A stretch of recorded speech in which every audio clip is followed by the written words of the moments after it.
Okay, party people, so let's continue to talk about this business of investing and talk about what some of these different things that I mentioned to you mean, such as buying and holding. So buying and holding, when you buy and hold, it is what it sounds like. It's a property that you most likely are going to hold and do something with. You could live in it. But when most people refer to buying and hold, they generally think of something that they're going to be renting out.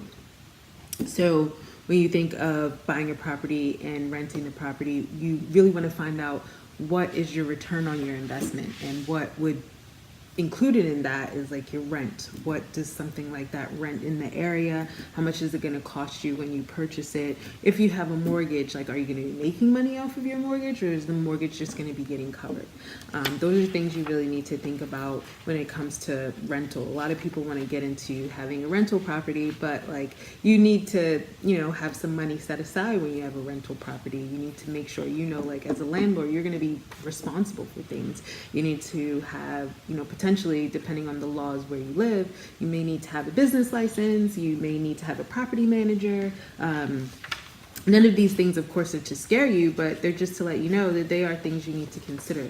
At the end of the year, how are you going to be paying taxes? How, what all those things include? How can you acquire the property? Like I was telling you, that book that we have that's really great, and there are a number of books that you can get into that teach you a lot of workbooks and a lot of action books, but I particularly like this book because we have workbooks that come along with it, and great sheets that kind of break things down into visuals, because I'm a visual person. So if you're a visual person, I think that sometimes having visuals to go along with the words and before you're even just doing it is a great thing. And so like this little sheet tells you, I don't know if you can see it, this little sheet has like, things you need to consider in an investment property, like amenities, features, construction, condition, economics, type, and location.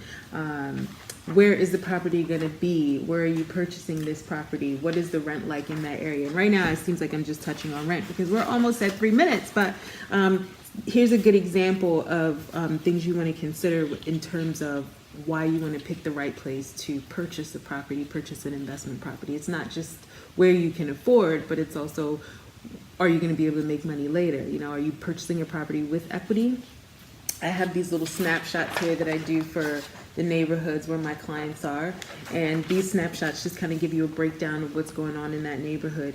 And you want to be in a place, one reason DC is so great is because DC tends to have properties that have low average days on the market. So I do these little snapshots, and these snapshots generally are for 30 to 60 days of, within a 1 to 2 mile radius of either property I sold or someone I'm working with or what have you. And these can tell you, like 22 homes sold within a half a mile radius of an address of someone I've been working with. And that was in 60 days. So, and then we have here, this is close to my parents' house in the neighborhood, which I love, but those properties were on the market for 89 days and only 11 homes sold within that time. And I did a whole 1 mile radius. Now, that doesn't mean that it's not a good place to invest in. It just means that going forward, when you think about that neighborhood, that in that neighborhood and in that particular price point of your property, you may have it for a longer period of time. And that really is more to think about if you are buying and selling. But buying and holding still, because you will eventually sell the property one day. Anyway, I've gone way over my time, so talk to you next time. Bye.